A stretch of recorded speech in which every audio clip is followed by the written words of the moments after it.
Assalamualaikum warahmatullahi wabarakatuh. Bismillahirrohmanirrohim.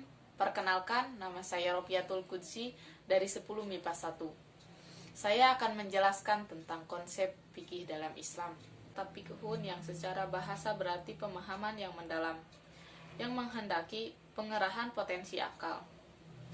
Ilmu fikih merupakan salah satu bidang keilmuan dalam syariah Islam yang secara khusus membahas persoalan hukum atau aturan yang terkait dengan berbagai aspek kehidupan manusia, baik menyangkut individu, masyarakat, maupun hubungan manusia dengan penciptanya.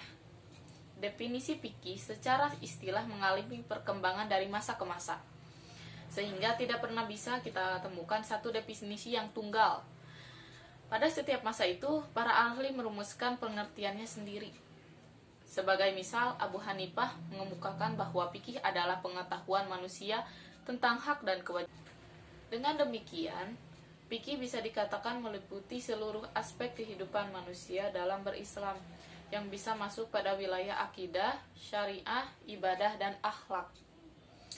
Pada perkembangan selanjutnya, kita jumpai definisi yang paling populer, yakni definisi yang dikemukakan oleh Al-Amidi yang mengatakan bahwa fikih sebagai ilmu tentang hukum syara yang bersifat praktis yang diperoleh melalui dalil yang terperinci.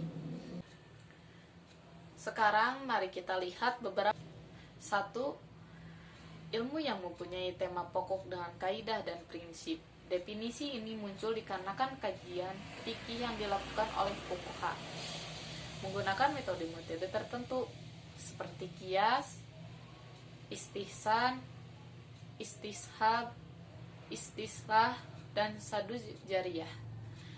Yang kedua, ilmu tentang hukum syariah yang berkaitan dengan perbuatan manusia, baik dalam bentuk perintah, wajib, larangan, haram, pilihan, mubah, anjuran untuk melakukan sunnah, maupun anjuran agar menghindarinya, makruh, yang didasarkan pada sumber-sumber syariah, bukan akal atau perasaan. Yang ketiga, ilmu tentang hukum syariah yang berkaitan dengan ibadah dan muamalah. Dari sini bisa dimengerti kalau fikih merupakan hukum syariah yang lebih bersifat praktis yang diperoleh dari istidlal atau penyimpulan dari sumber-sumber syariah, Al-Quran, dan hadis.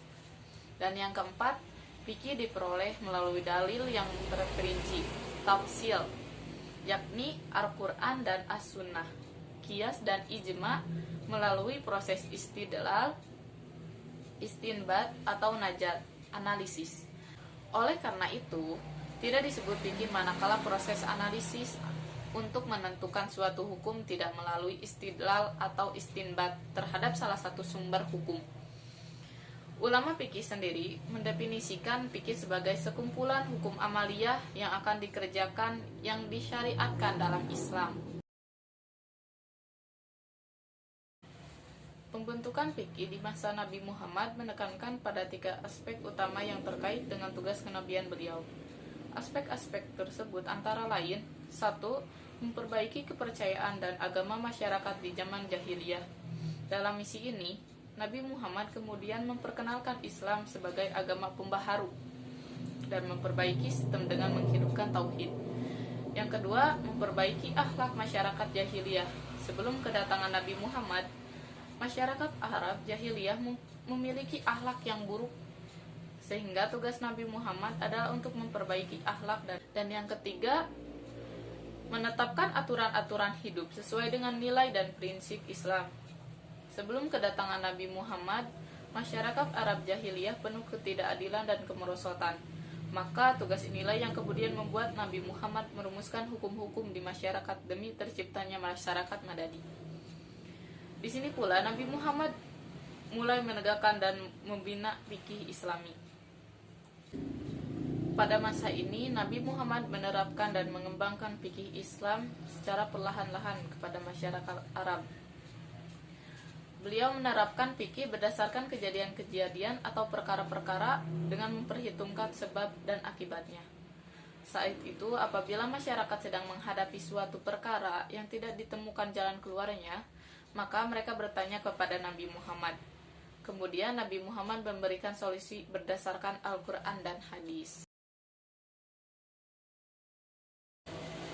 Masa ini berlangsung sejak berkuasanya Muawiyah bin Abi Sufyan sampai sekitar abad kedua Hijriah. Rujukan dalam menghadapi suatu permasalahan masih tetap sama, yaitu dengan Al-Quran, Sunnah, dan ijtihad para faqih.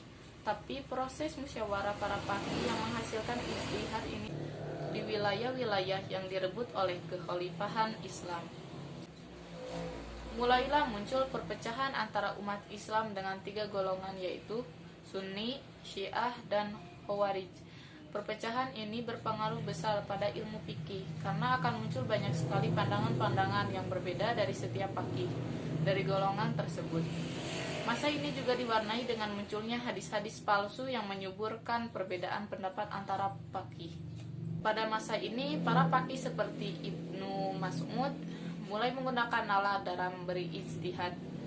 Ibnu Mas'ud kala itu berada di daerah Irak yang kebudayaannya berbeda dengan daerah Hijaz, tempat Islam awalnya bermula.